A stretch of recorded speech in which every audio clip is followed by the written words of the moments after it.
Well, hello, thank you for joining me today again on the Church History Trail. You're very welcome to the programme. And where we find ourselves today is in Ballymoney, and we're actually outside the clock tower here in Masonic Hall. And I've covered this before in connection with the United Irish hangings that took place here. I'm going to read the wee plaque out to you again, but that's not why we're here. We're actually on the trail of John TENNANT.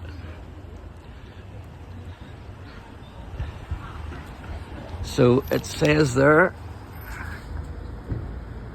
from this tower, 2 United Irishmen were executed on the 25th of June 1798.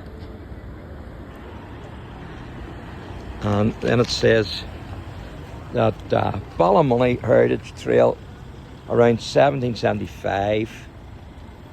It's the Masonic Hall and Town Clock.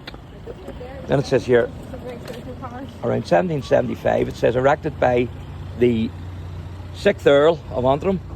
This building served as a marketplace, courthouse, town hall, place of worship, school, library, museum, bell tower. The bell tower was erected by Hugh Seymour, the 9th Earl of Antrim, in 1852.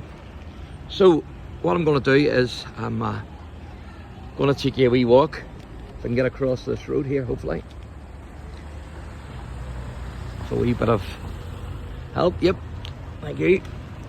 So John TENNANT was born on the 18th of August 1777 at Rose Yards in Ballymoney.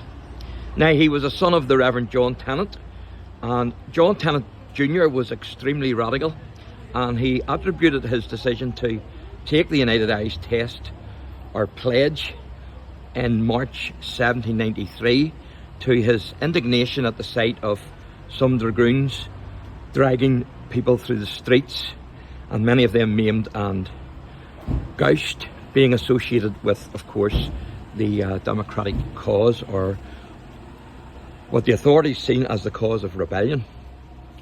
Now, John TENNANT himself, along with other Ulster delegates of the United Irish, urged the movement's leader in Dublin to act upon an offer presented by a conspiracy within the local governments of Clare, Kilkenny and Kildare militias to seize Dublin Castle. Now, when this was rejected, and anticipating actually their own arrest, the three of them decided to leave Ireland and help to solicit French assistance. Now, the three men actually met up with Wolfe Tone, and John TENNANT, along with Alexander Laurie, accompanied Wolfe Tone to France, where they had an audience with none other than Napoleon Bonaparte in France on the 23rd of December 1797. Now, TENNANT didn't accompany Wolfe Tone to Ireland for whatever reason on his ill-fated expedition in October 1798.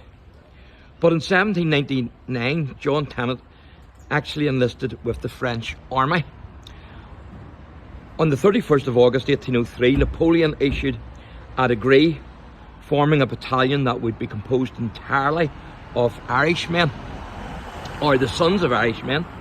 So John TENNANT was commissioned in this Irish Legion with the rank of captain on the 13th of December 1803.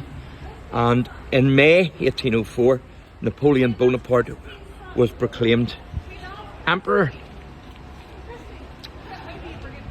and his coronation took place in December 1804. Now, each regiment in the French army sent 2 representatives to Paris for the ceremonies and the celebrations. Now, recognised as the 2 senior captains in the Legion by virtue of their prior service for the French army, John TENNANT and William Corbett, William was also a United Irishman, had the honour of representing the regiment before Napoleon, where they received from the new empire the only eagle that Napoleon actually ever gave to a foreign regiment in the emperor's service. Now, John Tennant was killed in action on the 18th of August 1813, having been cut in two by a cannonball during the Napoleonic Wars. The soldiers actually dug his grave with their own bayonets. Now,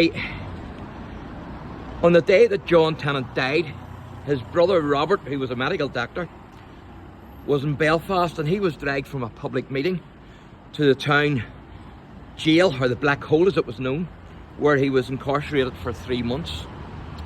And Robert died on the 9th of June 1837, and William died on the 20th of July 1832. So I want to show you, I don't know if it'll be open or not, I don't think so, but I have done videos before in here. I've covered the at least one of the gentlemen who was hung at the clock tower back up the road there that I showed you. So I covered his grave, and also the government official who had them hung. He's buried in this graveyard as well. So I've already covered those. You can see the church across the road, but there's no tower here as well that is left, but I don't think this will be open.